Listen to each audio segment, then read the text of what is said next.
Damn you, Kevin. Yeah, exactly.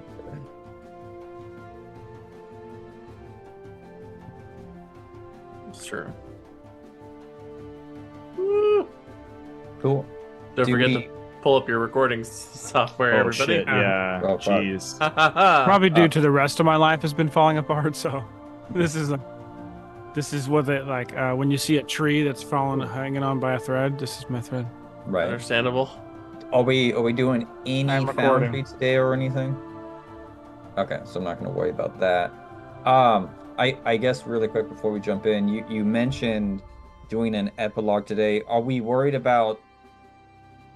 Are we doing anything on the new characters today? Okay.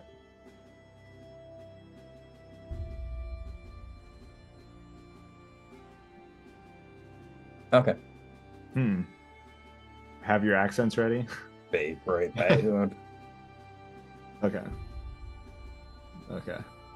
I have been practicing accents and I get like about 10 seconds of what I want before it. Oh Right. no, it's I- again, mate. I still haven't landed on the voice for Soulfly. I've been trying to figure it Yeah. out. I was like, do I go higher and more feminine? Do I go lower and like it feels less forced? Because like I can do some pretty decent effeminate stuff, but it doesn't feel like supernatural. At least it doesn't come across to me as natural. So I'm like, I don't necessarily want to do it.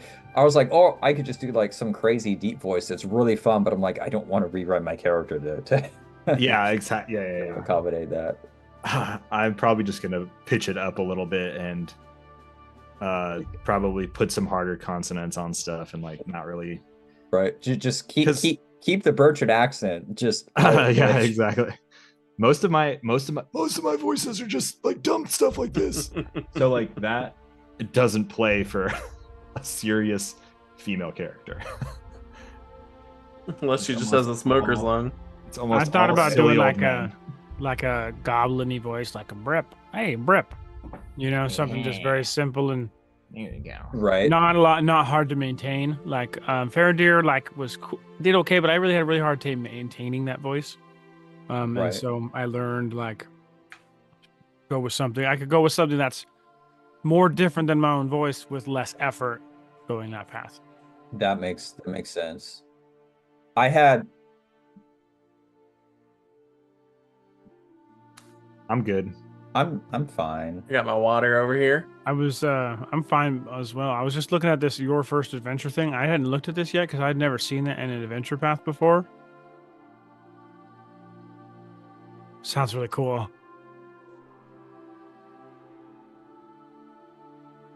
Mm-hmm.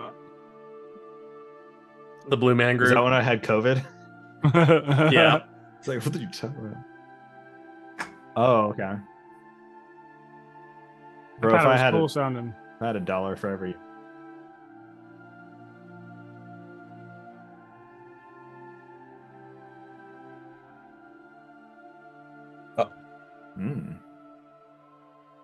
Ooh.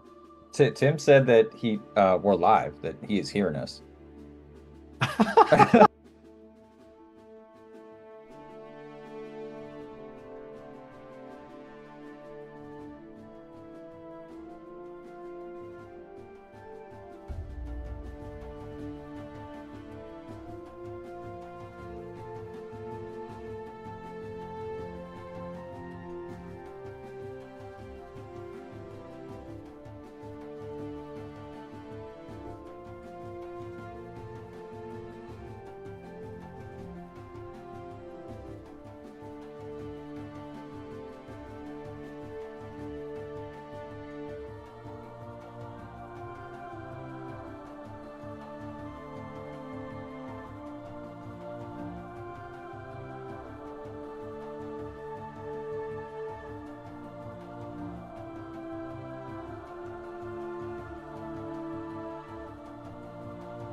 my God, how many ads are there in a row? Hype train incoming. What does that mean? Oh, randomly, if somebody subs or donates bits, you have a chance of starting a hype train. Oh yeah. Oh. Well, it's not Hype randomly. Oh, it's not randomly? Is it No. anytime? No, it's after so many. Oh, interesting. Yeah, so there's Cool. different levels to the hype train. I have So no the idea. more subs you get in a row, the more the hype train or bits. Ah. So no, it's not random. Hype train. Thank you for the subs. Bartails, thank you for the sub. Resub, Echo Leader. Yeah. I have to wait 3 days before I can renew my Prime subs. Am I doing Twitch right? Yes. Wow, those guys must be really cool. I really appreciate them. Yeah, thank you guys so much for your subs. You didn't have to, Yeah, that's but just it's wonderful that you did.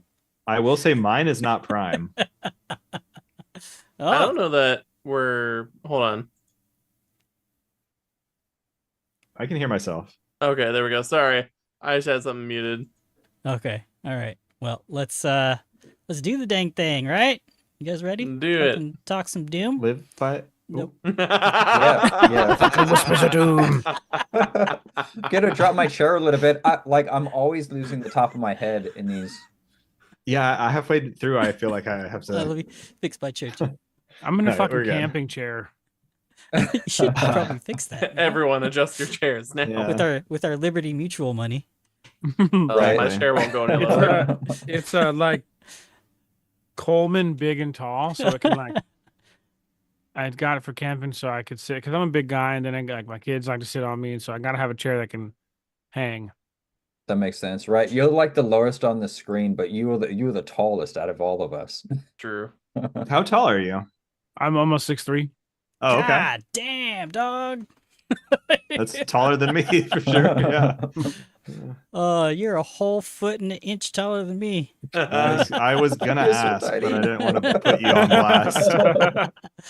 blast. So we're gonna keep this episode short and sweet, like me. This is gonna be our Talking Heads episode, Post-Rusthenge finale. There's definitely going to be spoilers for Rusthenge as well as our show, Whispers of Doom. So go back and listen before. Wait, what? Words. Go back and listen. Oh man. Unless you don't give a fuck, then stay and hang. You can also catch all our episodes on YouTube, or if you want a quote-unquote better listening experience, highly recommend checking out the podcast version on most platforms. Whispers of Doom. Yeah, that's the name. So there are 2 other shows out there that we do. Devils, Elves, and Dice.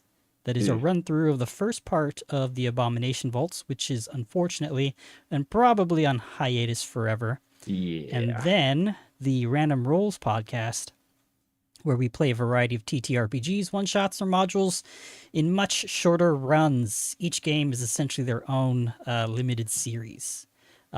This Friday, I'll be adding to the queue a couple of episodes of the GM-less co-op indie game by Marin's Musing called Lordsworn, where you play as a character in a world where all the gods die in a cataclysmic battle, and you, their most faithful, their Lordsworn, must survive the journey home. You witness firsthand the fallout of a world without, for the first time, divinity. It is a very cool game. It's based on the Caltrop core system, and it's very depressing also. Touches on some very dark and sad tones with a lot of prompts that leave the narrative and world building to you, the players. So if that's something you're into, definitely check it out and check out our playthrough.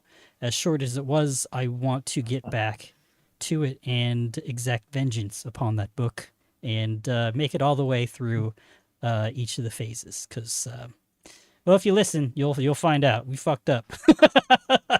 Sounds like our last episode. Yeah. In either case, if you made it this far, please hit the like, subscribe, leave a comment, and review on every video and episode that's been released so far. I'd greatly appreciate it. We would appreciate it, as well as hawking all of our links to your friends and family because we need help growing our audience to like-minded nerds. You My can name's even Robert. leave hate comments. Yes, that too. But leave the hate comments and give us 5 stars. I'm Robert, and let's just get into it with the rest of the Doomed cast here. Who are you? Who did you play? And what's their afterlife like?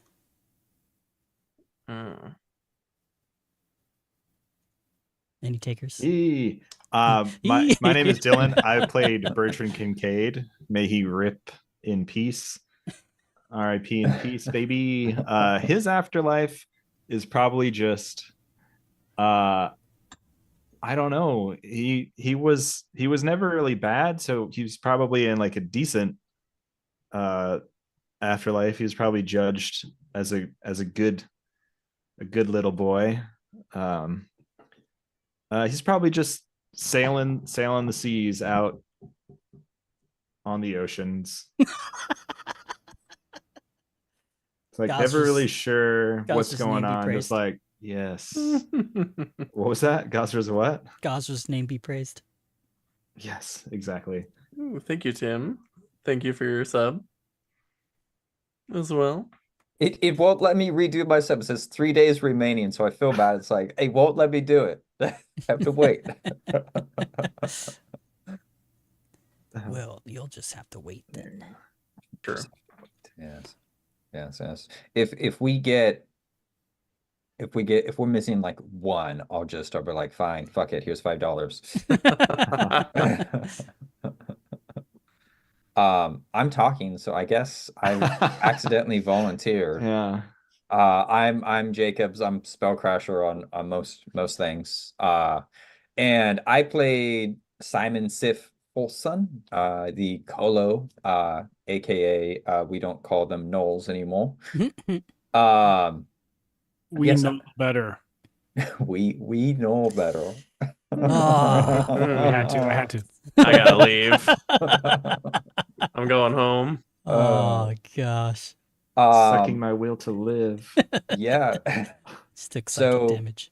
During I mean, obviously spoilers, right? Like, you shouldn't be here if you haven't listened. During the last game, Sif was the only one that got a death narration. I don't necessarily know if his afterlife is happy because I guess I'll spill a little bit about Sif.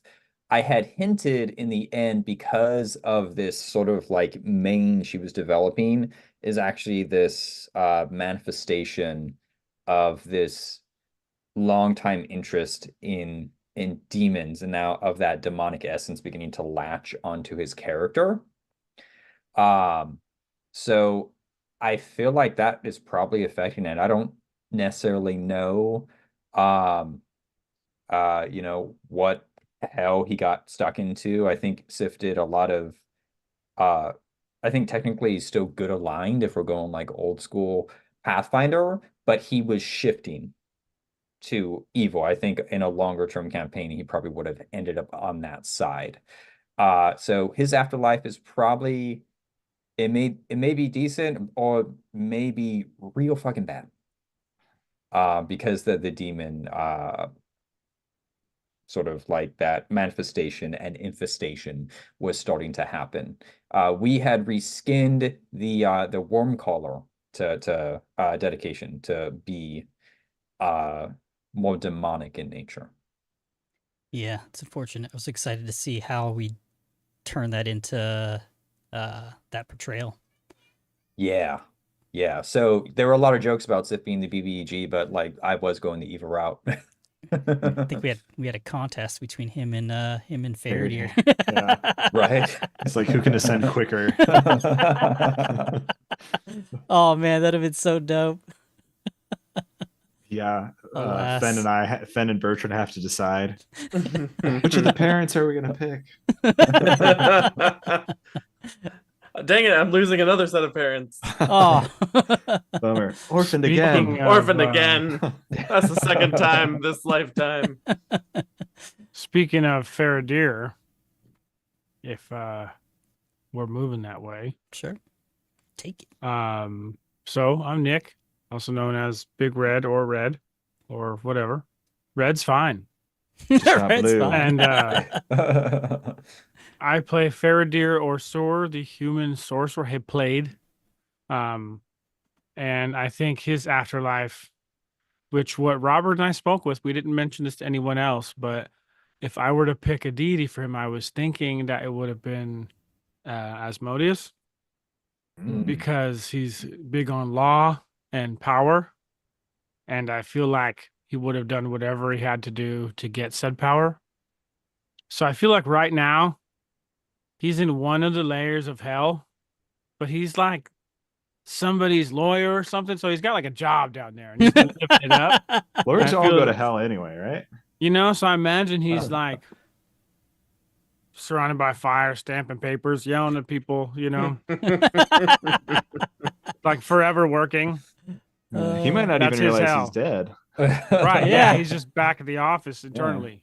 Whatever happened to that real estate deal? Yeah. That's kinda never trust a real estate agent. Just kidding. Not Where's even a my- real estate agent involved. Where's yeah. my wife? Yeah, so that's Faradir. I was really thinking Asmodeus because I thought about the law, and like, you know, he's the kind of person where he would do something to somebody and not, and if the law was okay with it, he was okay with it, and you know, he was gonna go kick somebody out of their home because he was told to, you know. Yeah. So Poor Daryl. yeah, Poor that's Daryl. Faradir. All of his Steves. You know what, Right. guys? Our characters, we could just go back. You know, let's just go get on a ship and go to Iron Harbor instead. Derail this whole thing. We all reincarnate as Steves. Oh God, that Oh, would be a Frog fun Steve. one shot. Steve's role playing. I mean, Daryl's role playing all the Steves, and you guys are the Steves.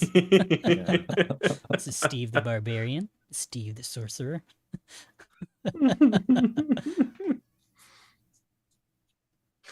Well, I guess that leaves me.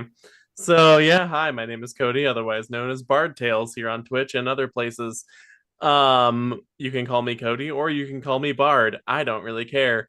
But yeah, so I was playing Fen Sucis, cleric of Gozre. And Fen's afterlife, I imagine Fen getting to the boneyard with Pharasma. And overall, like, I think she would have judged Fen to have lived a fairly good life. But also maybe realizing like the deeper part of him that wanted revenge on the goblins who raided Sandpoint, but then some other deeper demons of Fen's that were gonna surface eventually. To where Fen would probably have used his status as a blessed or a chosen one or a blessed one, whichever it is. For he wouldn't know what to do with that power essentially after a certain point. Like when we would have gotten to the later levels, I think he would have had no idea what to do with that power. So I don't know what she would do with that necessarily, but I think in the afterlife, being where Fen did leave off in life, his wish to Pharasma or his plea to Pharasma would probably be to just like be a part of the wind and sea, to live in that form of freedom, embodying more fully his deity. So that's my thought, at least. In every little bit of bean water, you can find Fen. In every drop. In every drop of bean water, there's a Fen. In every escort service, there is a Fen. Well, yeah, sad times. Anyways, what do you guys think of So anyway. Rusthenge? Fuck those guys. Overall. Yeah. Yes, so sad. Anyways, That's a shout out Anyway. to Ethan. Yeah. Yeah. Yeah, Ethan is my partner, for those who may not be aware, and he was listening to the last episode, watching it on Twitch, and after our characters died, Ethan was commenting on Robert's handling of that situation, or at least some of it, and he was just like, oh, they're all dead anyways. Oh man, it really does suck. That does It suck does. so It much. does. I mean, have you guys ever experienced a TPK? Like whether you're running a game or been part of a party? That's the first one for me. I did one of the scooter shots for Starfinder, and I TPK'd the group. I think it was the second one. I remember that. I was the first to go Yeah. down for that. You were an envoy, and you like ran up against a Solarian. It was like, Oh, okay. yeah. And then I was just like Oh, running yeah. around charging everyone, and it was like, oh, nobody rested. They forgot about a 10-minute break to use burn resolve to get your stamina back. It was all for the group knowing Starfinder, they forgot how Starfinder works. So Oh man, that's funny. I have not been in it. That was the first TPK I've been in, because I'm mostly primarily I don't ever play. I think this is the most I've ever played in a campaign outside of my one experience. I did do a year in Cypher. But that was just an audio game, like there was no camera interface or anything. So like it's a very fun system, but I guess technically we all did die in there, but it was more of a narrative-based situation rather than the dice have determined your fate. So this was the first real TPK I've been in. Yeah, those dice were cruel. Yeah, that darkness fucked us. Definitely did. The Grandpappy Thadelmar, he did his job. yeah, Put you guys on pause. I think Sure that really wore us down. Oh my Yeah. god, that was crazy. Yeah. I don't know. I think I like Rusthenge, but there are a lot of loose threads to me in that path, that adventure path. And it's probably just because of the way we did it, but I'm an open book. If you guys have any, questions, I can try and convey it from my perspective. Reading right. the whole thing. So All right. Well, I also don't want to spoil the parts that we didn't cover for Mhm. those who might want to run it. But like, what the hell was going on with Daryl? He's more than just a random NPC. The guy with the stick up his ass at the boat shop, like Berger. who needed therapy, and his name is Burger, so whoops. Sorry about your life, buddy. But then yeah, Elsie, like, is she just in a tavern keep, or is there more to her? Just with being such small towns, like, I just wonder what deeper role some of these NPCs had. And like the lady on the boat, the pirate captain, or whatever the hell she was, not pirate, but Janice. well, pirate now. They're going to Riddleport. Well, there's that. But like what was taking her deal? No Thassalon shit here. Exactly. Yeah. Yeah. That's so Shit cool. apart. Yeah, so stuff like that is where I wonder, like, what was the actual point of them? And so, like I said, I don't want to spoil the parts that we didn't cover for those who may want to run the adventure yet, but I would say, Jim Crackpipe or whatever his name was, but Jim Pipe. yeah, Jim Pipe. That but he was guy written in the does book. not exist. No, he's not. There's no way. There's no way. You had me though. That'd be wild if somebody wrote that. That would be character. wild. Like, what the fuck? Was I high when I wrote this NPC stat block? I feel like Jim Pipe needs to somehow be in Sandpoint. I Oh, survived. Jim Pipe as a recurring character for however many campaigns we end Yeah. up with these characters. He was like out on his boat, then like some crazy tsunami pushed him all the way up to Sandpoint. He just like, I woke up. whoa, I woke up with my goat in a boat. I was gonna say the goat. they only got no rams here, only my goat. There's one goat here. God. And Anyway, then Paul we could do Blart, that on that. bring him back too. Uh, But yeah, there are pieces like that that just felt very unresolved and like disconnected, I guess. yeah. Yeah, I wonder if that was just from us reading into Robert making the town a little more lively, or if that's Yeah. like how much of that is written and how much of it is Robert just being like, you can do literally whatever. He's really good at that. Just like, I don't know, you tell me. You tell me. And it's like, so we just like talk to Jim Pipe for 4 hours, and it's like, this guy's not in the AP. Like, you're just wasting time. So I like, feel like that's definitely one of Robert's most said sentences. I don't know. You tell me. yeah, yeah. What do you want to roll? You tell me what you want to roll. And then we role play for 30 minutes about a book.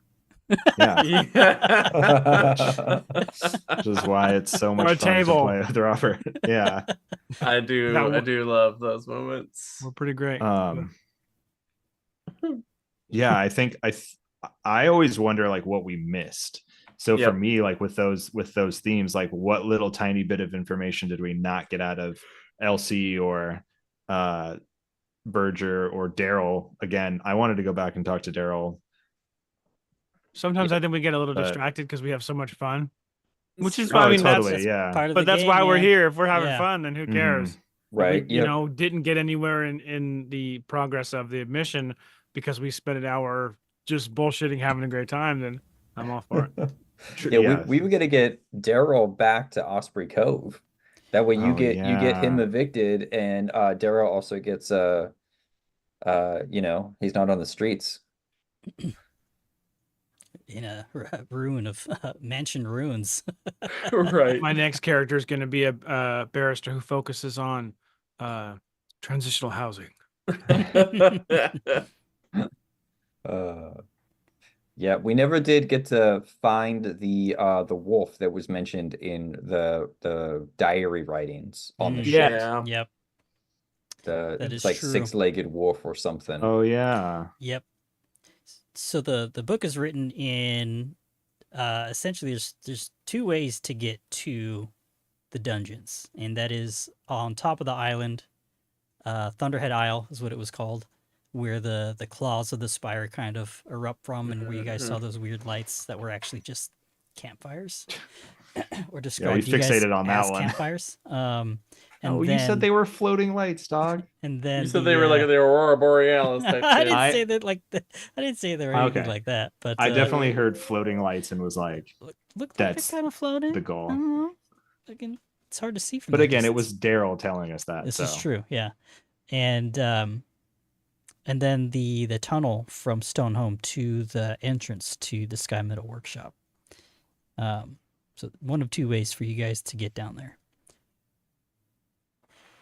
And you guys found the Stonehome entrance, which was probably the more difficult entrance.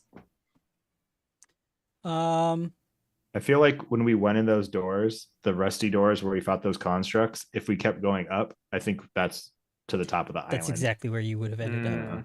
Yeah. So there was probably an encounter or some shit going on the island, but probably not much. That's probably where that wolf was. That's where you would have got your 6th disruption point. If you went up there to stop whatever was happening up there, they were performing a separate ritual involving that 6-legged dog to bring in some arcane / divine energies to feed through Rusthenge and into the summoning ritual that they were doing at the bottom. In the Darklands, in the way belows. But yeah. Rusthenge. I had a lot of fun. running it. I think it's cool that you guys, or at least Cody, the loose threads with the NPCs. I think that's pretty cool that you're wanting for more of that. And yeah, you don't want me to spoil it, so I won't. So, but it's cool. I think it's pretty well written. It's Send laid us out. the PDF. It's laid out well.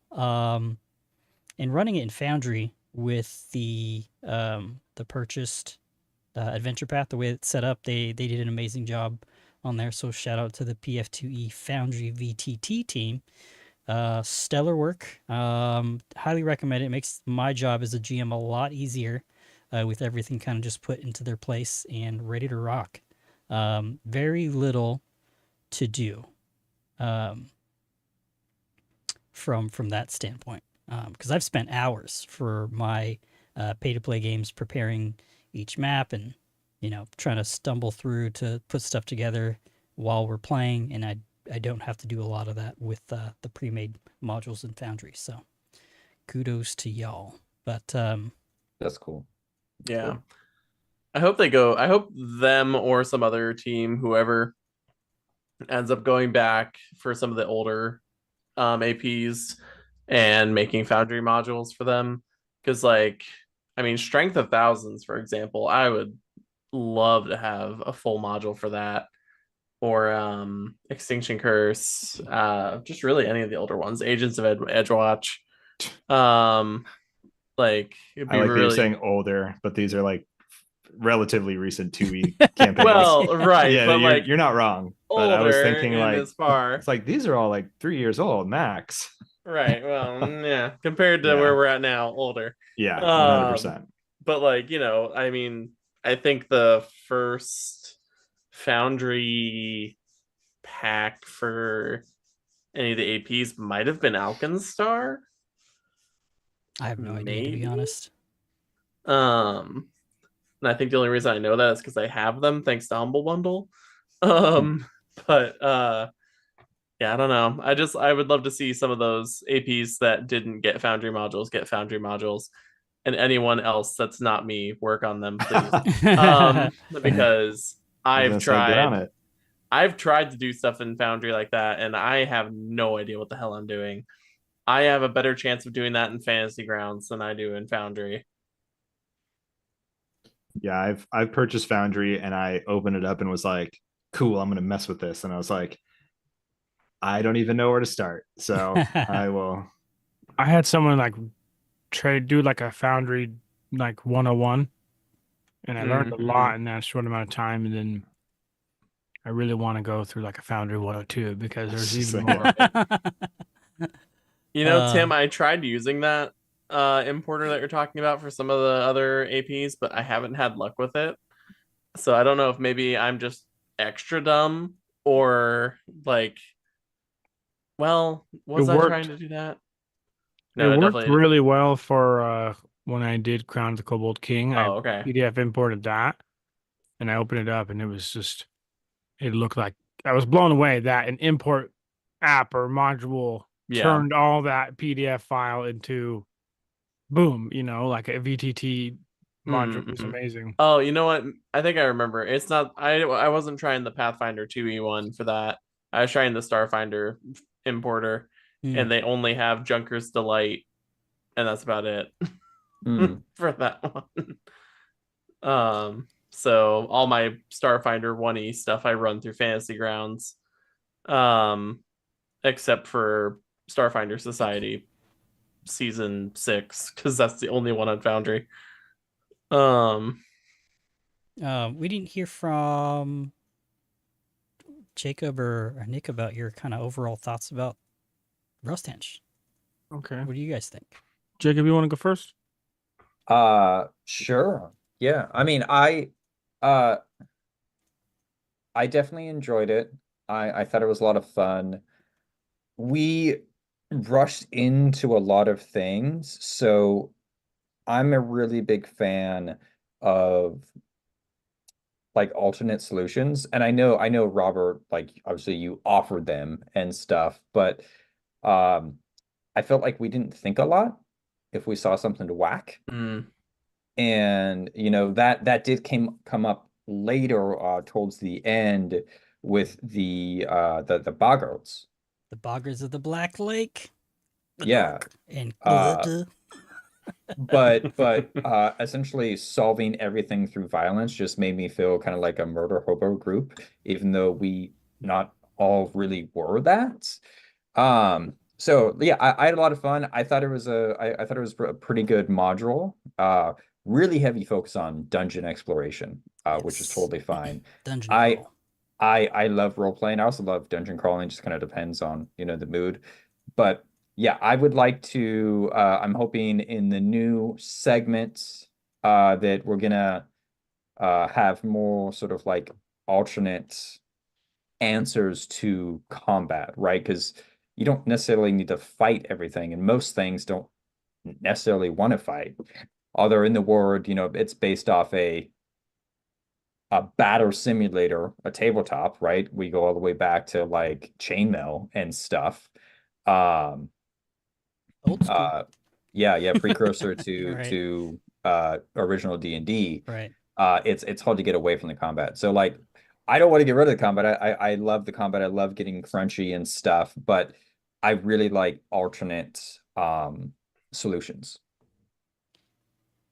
I'll add on to that and say that as a GM of Pathfinder 1E and 2E for many years, one of the things that players tend to not do is, or they always tend to fall short of doing, is researching before going into wherever they're going. And usually, if there's a town or NPCs that may or there's all the knowledge is readily available. At least it will be, or there might be a lead or something that you can utilize to walk into a situation a little bit more informed than not. So I'm hoping you guys take advantage of the plethora of NPCs and shops that are available in Sandpoint, because there is a lot. A lot of gather knowledges. Yeah. Well, I think that was part of the problem for me during Rusthenge, though, was like I feel like when we tried to interact with some NPCs, like Berger, for example, God, I hate that NPC. Like that douchebag, every time we tried to ask him something, it just turned into more passive aggression. Up until like the very end, and even then it wasn't that helpful. It's like repair this boat. So I'll say that each of the NPCs kind of have personalities, and there's something you have to hit on for them to open up more to you. Yeah, I'm gonna hit them in the head with a baseball bat. Same goes for all the NPCs in Sandpoint. No, I get that. I get that. It just you group of NPCs. You gotta find it. You gotta look for it, whether it's talking to somebody else or doing some real investigating to be like, what's up with fucking Berger to Elsie or something. You might right. find No, something out that all makes sense. Yeah. I hated most of that cast. So it was hard for me to want to interact with some of them. That's understandable. Yeah, but like I'm doing my job great. Yeah, but like with Sandpoint, I feel like it's a bigger town. We have more opportunities. We have a whole different cast of characters, hopefully more likable. Yeah. And with some of our character stuff that we're going into it with, I think we might have some easier tie-ins. I don't know. Yeah, because we like came in and they're like, you guys talk to birds, you fucking weirdos, and like nobody liked us right off the bat. Exactly.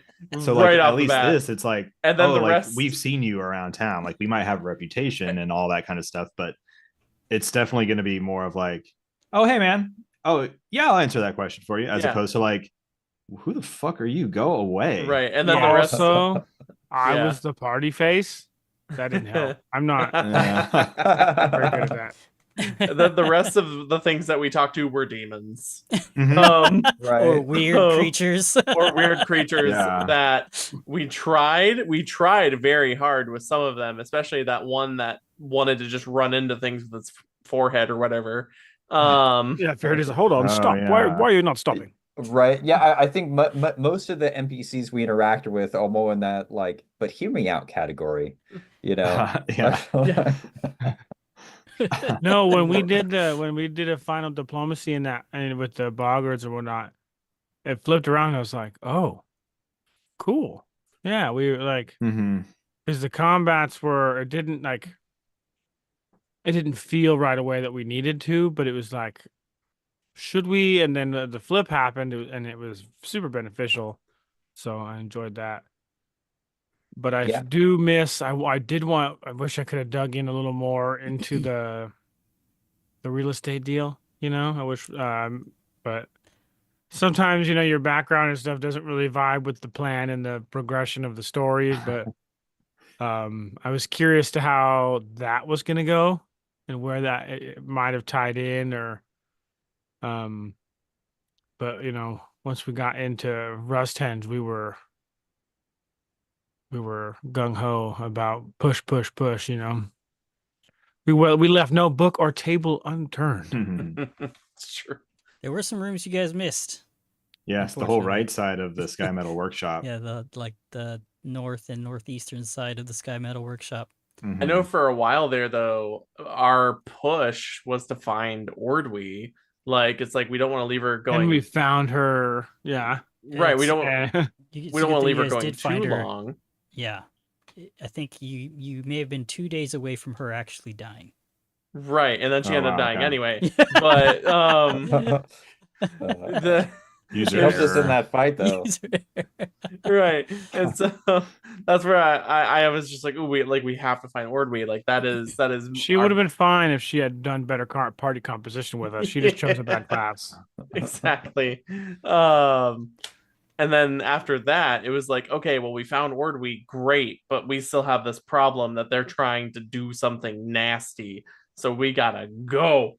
And I just, yeah, like that adventure in particular, it feels like there's not really a lot of room for downtime once you know what is going on. Like once your characters are like, oh fuck, they're gonna summon a fucking demon. Like we have to Yeah. go. Yeah. Like the first third is like where you get to gather any of that intel. And then after that, it's kind of just go, which I don't know. Playing Bertrand was hard because he's kind of one dimensional where he's like, I'm going to just attack stuff because I don't really know. So Sailing Lord came in clutch though. I got one natural 20 on one random ass thing. I feel like you got it a lot think it on was Sailing there Lord. there was a few really fun, really random, dumb things where it's like, I'll just roll. You never know. To And be it ended up playing off. But I do think that I'm excited for this next bit because it's going to be less. There'll be dungeon stuff and all that kind of stuff. But this was really like, once you're in the dungeon, you're grinding through it and you're trying to save the world from whatever this is, where I do think Seven Dooms is going to be a little bit more good downtime, gather intel, figure stuff out, A balance. alternate solutions. Yeah. Yeah, I'm looking forward to seeing the impacts of our failure and how that is going to move into this new segment of the campaign. Yeah. Mm-hmm. Yep. Me too. I know. I keep wanting to look at my Rusthenge book and just be like, what is about to happen? But I'm refusing. No, bad. I'll say that know. they leave it pretty open ended, but Yeah, usually do. I've thought about what would happen if you guys had failed for a long time, and what would have happened and how you would have gotten out of Chakakoth Isle if you had succeeded too. So, I'd been thinking about possibilities between the two for since we started essentially. So, yep. Now I found the path, and we're gonna see how that's gonna unfold before us now with this new group of heroes. But yeah, man, it was a lot of fun. I had a lot of fun. That was my first TPK as a GM, also, I believe. I've had parties, like half parties, or even like up to 2/3 of a party completely get demolished, and then the rest would run out, whether they come back to recover their companions' bodies or not. But yeah, I'd also been part of a TPK. That was a third edition game, 3.5 game, where we got to epic levels. I was a level 23 anti-paladin. We've been playing that game for like almost 3 or 4 years, all homebrew. But So way to go out. we ended up dying in the plane of hell, fighting against demons. We were trying to take over hell. It was fucking As epic. one does. I had a nightmare. I died in the middle of dragon fire, midair. It's fucking epic. Nice. I honestly made Faradir human for the specific purpose to match his imperial bloodline. Imperial sorcerer. I wanted him to be human so that he could be Varisian, like heavy Varisian and Thessalonian descent. And that was strictly from the beginning. I was like, oh, if he's like human, Varisian, Thessalonian, maybe Robert will do something super cool with that later. And that was my idea. And yeah, I started writing tie-ins for things that are going to transpire in Sandpoint. No, I don't have to worry about it anymore. Now I have 4 more characters to worry about. So Sure. more tie-ins and oh thread no, spinning.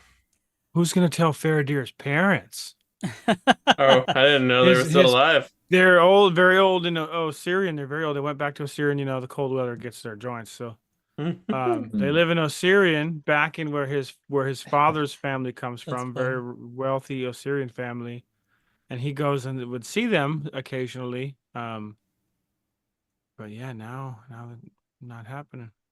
I mean, Fenn's the escort service that he belongs to is going to just label him as delinquent. Right, Yeah, exactly. The temple and the It's probably some sort of tax write-off in the church, you know. that's pretty much what it is. But yeah, the order is gonna wonder where Fenn went. And yeah, I think that's something though. With this particular TPK and character death, like I think for me, having really gotten to actually play through a campaign as a player for the first time, um, being a GM going into being a player is such a different experience. Yeah. And because like I don't know, I just feel like for me, my only experience prior was having run but multiple pre-written adventures for Pathfinder and 5e. And kind of getting the idea for characters and personalities and stuff through there. Meanwhile, creating a character of my own who I am playing on a regular basis and not just here and there as a GM. It's like I have to figure out how to not bleed through into that character. And I feel like for Fenn that was hard not to bleed into him just because Fenn is another human. He is another human. He is a kind of generic cleric. Generic cleric, that's a bad generic name. cleric. Opening for the Black Lake Boggarts.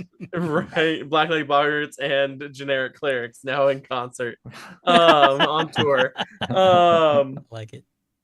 But it was hard not to just bleed into him because like he had pieces and parts of a personality, but for the most part I was just being a different version of myself to some extent. Meanwhile, with this new character coming up, I feel like it's going to be a little bit easier maybe to not have that bleed just due to being a different ancestry and not a human. And a couple other things that we'll talk about when we get into the new show, but I'm excited for a new opportunity to play a character in that capacity. And just have a new character in general. I love playing new characters and new things, and it Hmm. satisfies my ADHD.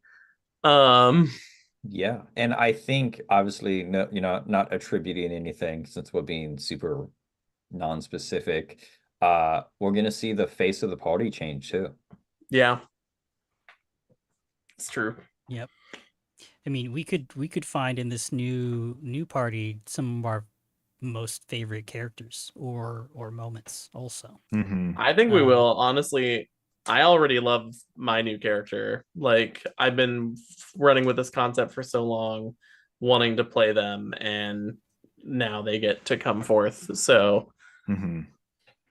I think it's it'll exciting. it'll will be able to be these characters a little bit better than this mhm. last batch too. Now that we've played together longer, we know how Yes. everybody's gonna be and stuff like that.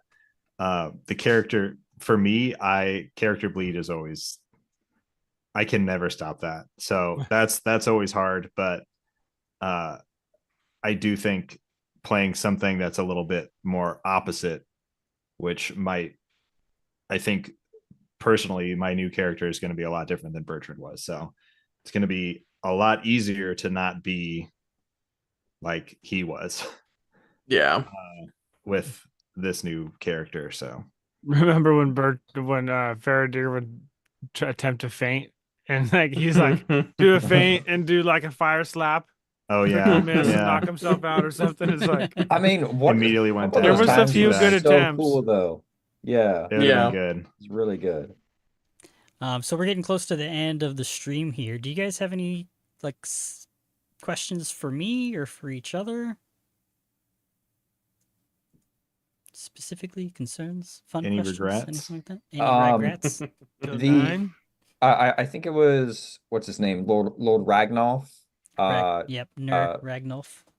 dwarf Hmm. zaddy dude Yep. that we fought. Um, was there any capacity to where we could have talked all the way through that encounter, or was he just solid on, hey, these are intruders, we're gonna kill them for Zara Asmok? Yes, he could have been turned back to the good side if there was more conversation about him leaving the Goromites or even pulling out the symbol of Gorum, talking about his betrayal. He could have been turned back. Mhm. Um, he was a staple for that entire town for many years. So, and in that stupor of and under those manipulations from Matramar, he completely lost himself. Hmm. And he would have needed a very um, obvious reminder of where he had came from and who he is left behind and what he'd done. Um, but yeah, and he would have changed a lot of what would have happened up and after. Um, you guys would have saved him too, or everything that was going on in Iron Harbor after the fact. If you had saved him, there were some things that would have transpired with his return between Trig at least, and if Vanda survived, and she did. So between Trig, him, and Vanda, things there would have been some narrative um, changes, and you guys would have benefited for sure. Banda's gonna go off and seek a werewolf now that they activated that kink. I need to touch some fur. It needs to touch me.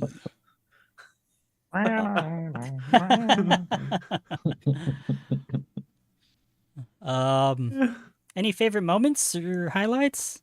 Nothing like that. uh, So many. there were a lot of good ones. I know there was a part when Ordwy died. I I felt like that was to Faradir like another loss, like his wife leaving him. So to me, in like in game importance, that was like equivalent to the loss of his wife because she's not his wife, but she actually is dead. So it's like not as close of a person, but the situation is worse. So I feel like that made him spiral a little. Mm.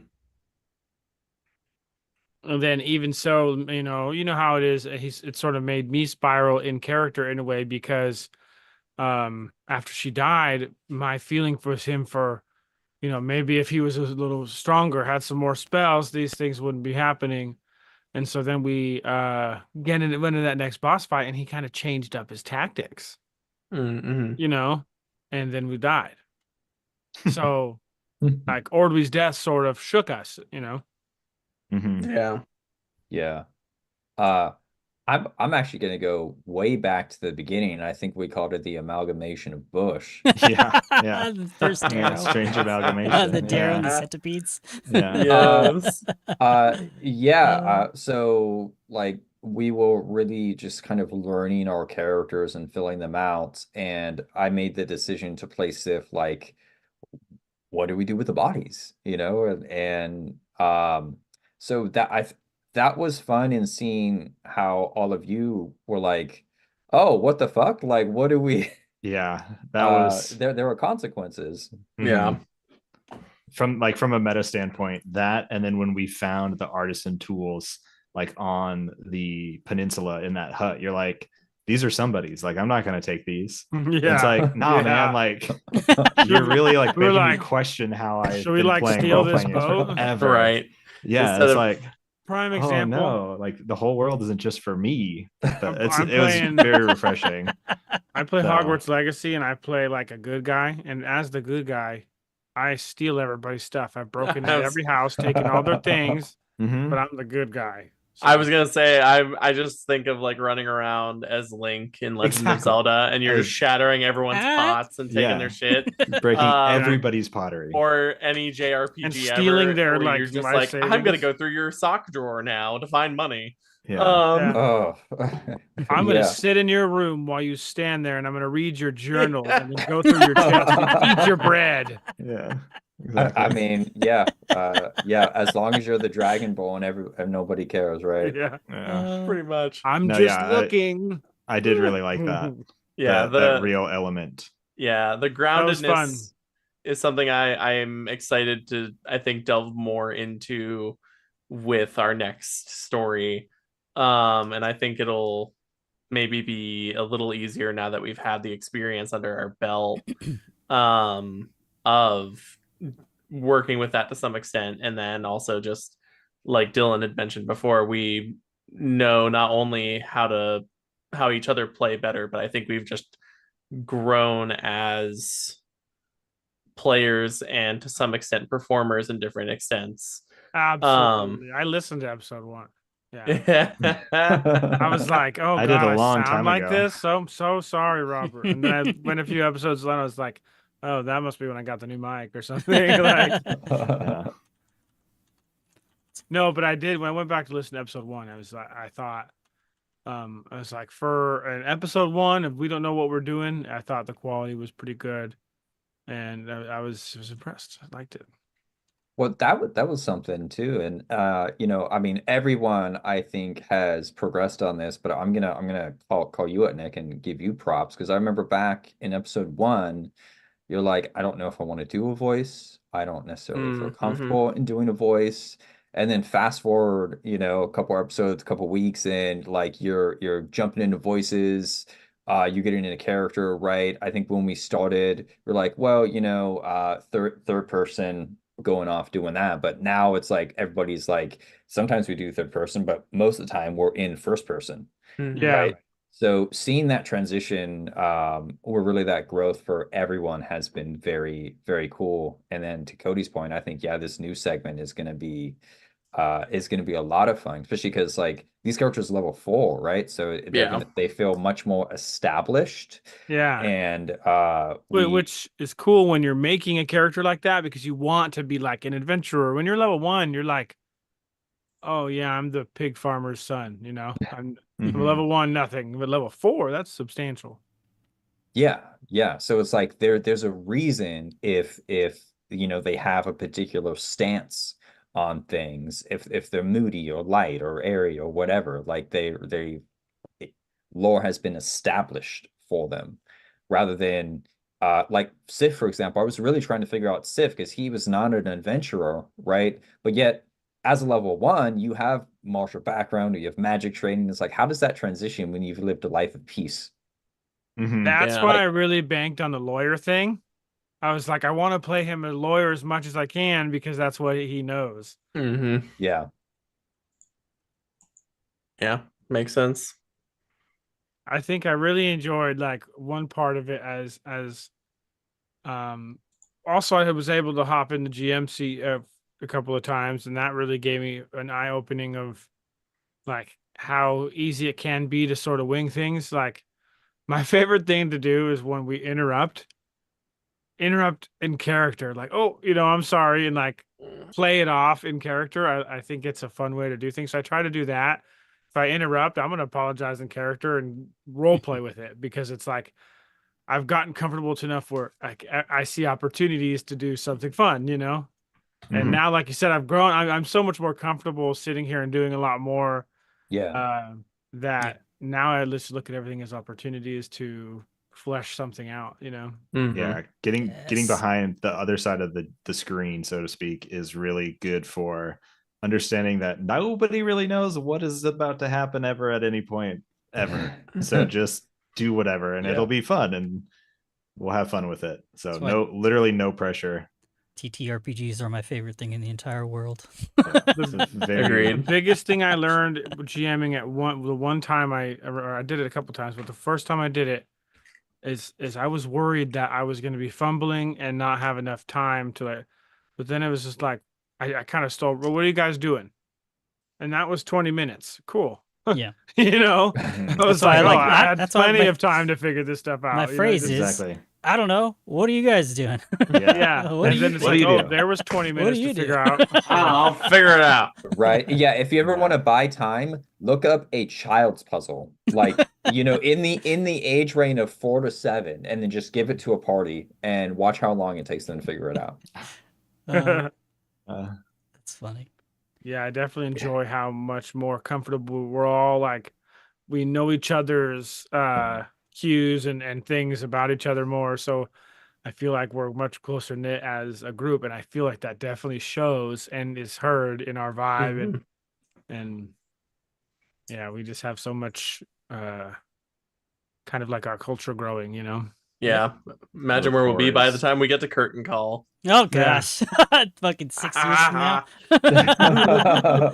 Well, How many characters and new parties will we have by then? hopefully this is the last party. But I doubt it. Yeah, we'll see. But I think that's good. I mean, we've had a great conversation. I think that's a good way to wrap this. But I do have a little surprise for you guys as players and audience members. A bit of an epilogue to hopefully ease our minds into the situation at hand going into next week's recording for Seven Dooms of Sandpoint with our entire new party. So let's put ourselves in a place where we can begin imagining things. So we find ourselves back to our previous episode in the ritual chamber at the bottom of Rusthenge. There is the copper-colored fog spilling out from the still open portal, crackling with abyssal energy. We see the rust-red chitinous armor, 2 long spindly arms, each ending in 3 razor-sharp claws, with its fanged-filled maw and articulating spear-like proboscis, dripping with gore and blood from its latest kill. Its 6 unblinking ruby-red eyes focused on the task at hand, dragging the bodies of 4 adventurers onto a sacrificial altar. With the would-be heroes' bodies now shoulder to shoulder with each other, and the last one in place, the Vloriak demon turns to Matramar and speaks in Chthonian. Perhaps I was wrong about you, mortal. You will continue the ritual. I will return to Vlorus and tell tale of this event. This could be the catalyst. That's... The demon stops mid-sentence. Its insectile head twitches for a moment and raises its proboscis slightly, like an antenna. There, Athlika. The Vloriac turns away and walks into the portal, seemingly determined. Our vision follows over its shoulder and through the portal into an extremely polluted environment.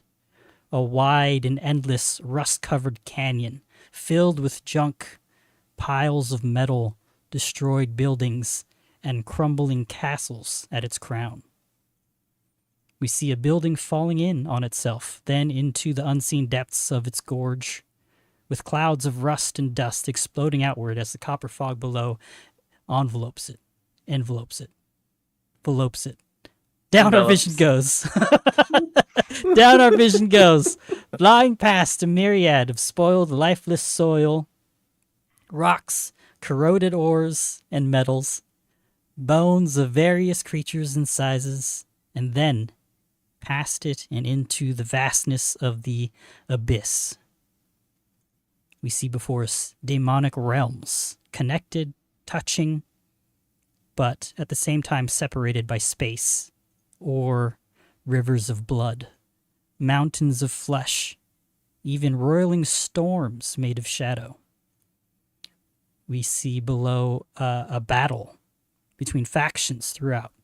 Skirmishes here, maybe an ambush of demons here.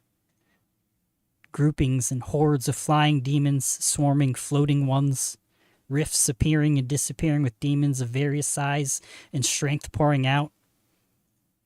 Before us is a constant state of chaos and consumption. Suddenly, a four-winged, bird-faced demon clutching a black spear slams into the flesh of a creature that appears to be a mass of floating intestines tangled around a fanged mouth. The creature screeches and wraps its smooth, meaty tentacles around its attacker, and they tumble through the sky. Our vision is knocked into a rift, and then it closes quickly, and then we're left floating for a moment. We hear the sound of flapping, and our vision turns to find the back of a little red imp. Black talons at the end of leathery bat-like wings, with its pointed tail swerving to keep balance in the air. This little devil is navigating amidst sulfuric clouds. The devil looks like a speck amidst looming stone cliffs, flitting about, dodging the occasional tumbling debris, until it lands on a nearly flat outcropping. It hops around to look down over the edge and then stretches its wings and arms. And it looks like any other imp you've imagined. It nudges a rock over and into the never-ending haze below. It looks like its skin is carved with runes and sigils. Casting shadows from the little light avails itself in this realm.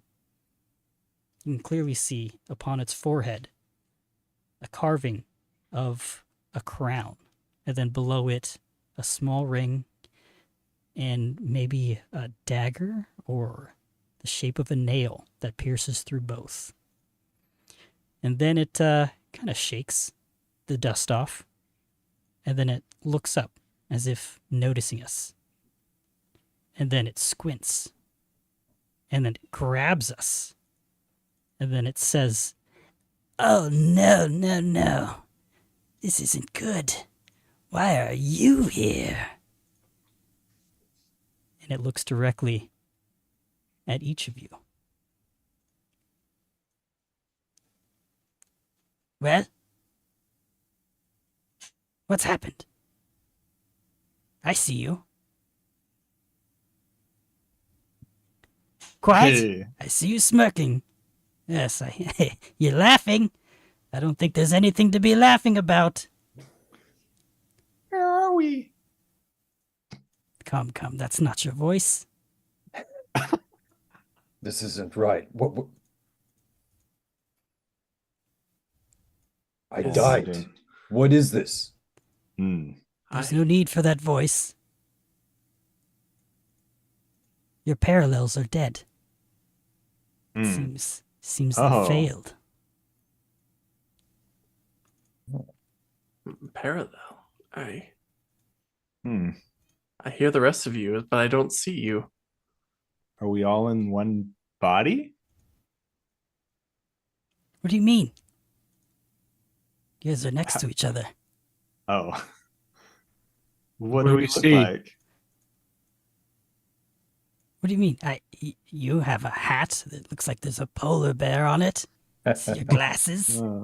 I can't see this man, but I see a bookshelf, a strange blue thing with a foamed black I tip. can't see What the is man. that?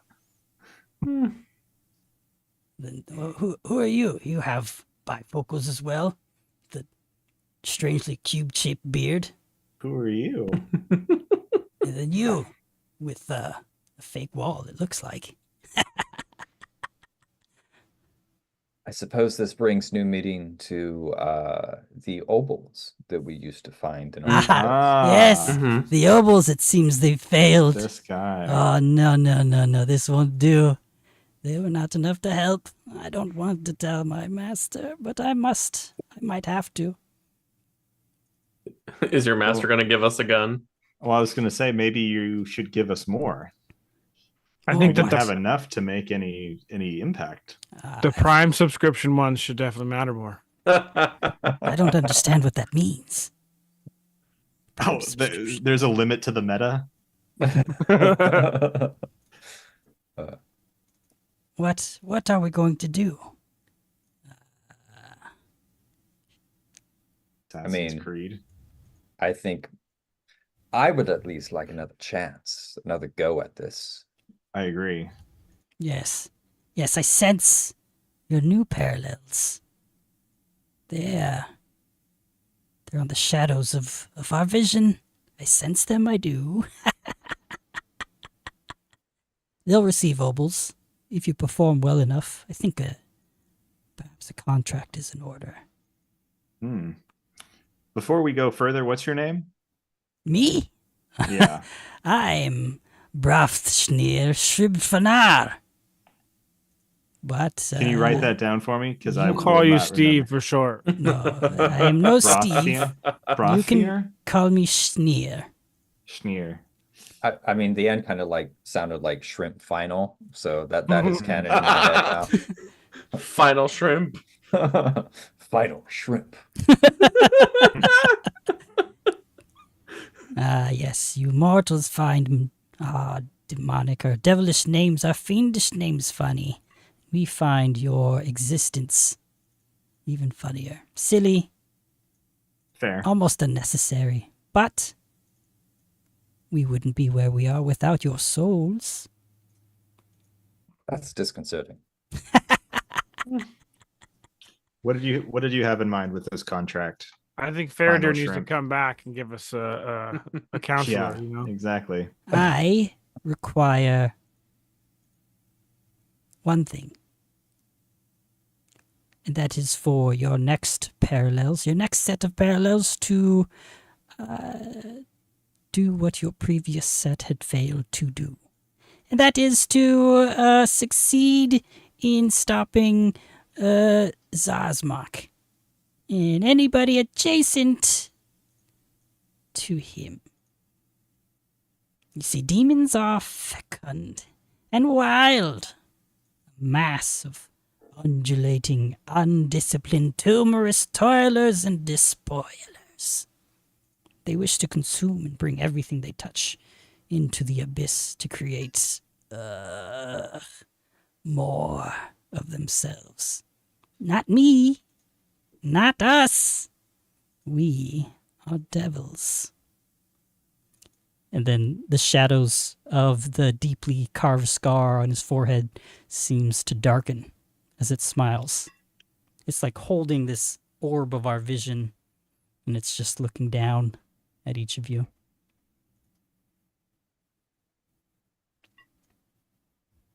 I mean, I guess there's nothing to do but To go on. Yeah, we're not finished. yeah. Our next parallels will succeed at about an 80% chance. They'll have to. Again, talk to Yeah. your boss and see what you can do about. No. I can't tell him what's happening. You would, Okay. Who is your boss? I can't say. Hmm. Word might get out. I really can't say more than that. Fair. But if you need me, do something worthy of an obol. I'm not Someday taking my we'll clothes figure off out. again. I'm just kidding. Someday we'll figure out what the vague thing is that we need to Mhm. do. Epic. Heroic. Maybe even funny. Oh, Bullock. Maybe even fun. I'm just gonna say, funny things didn't earn us obols very often. I was funny fishing for obols every Same. 5 minutes. I feel like that might have been our problem. We're all like the whole time we're like in this creepy place and we're all like making dick jokes every 5 Yeah. minutes. We're like, It was a coping mechanism. Well, Yeah, yeah. that's how I handle stress. it seems our time has run out. And then he lets our vision go, and it kind of zooms out, and it looks like it's standing on top of a broken horn as our camera continues to zoom out, our vision, and it's kind of standing there on top of a enormous demonic figure. Almost looks like it's built into the cliff, or maybe it's part of it. It's very hard to say. Does this cliff look familiar? It does not. But if there was a lower third that had some text, it might say the Rifts of Repose. Chapter creepy. 2. Hmm. 7 Dooms for Sandpoint. Fade to black. Whispers of Doom. That's it, everybody. Thank you all for Exciting. watching. Join us next week Oh, hell for yeah. our character intros and an entirely new party. So thank you all for sticking with us throughout 26 amazing episodes of Rusthenge. Wow. All said and done in the books, and on to the next big thing. Saving Sandpoint. Let's hope our group does better here than on Chakakoth Isle. Until then, don't forget to live by the die, and die by the And die by the die. die. Surprised you. Gotcha. Bye. Hey. Toodaloo. What? Dabba dee dabba die. I'm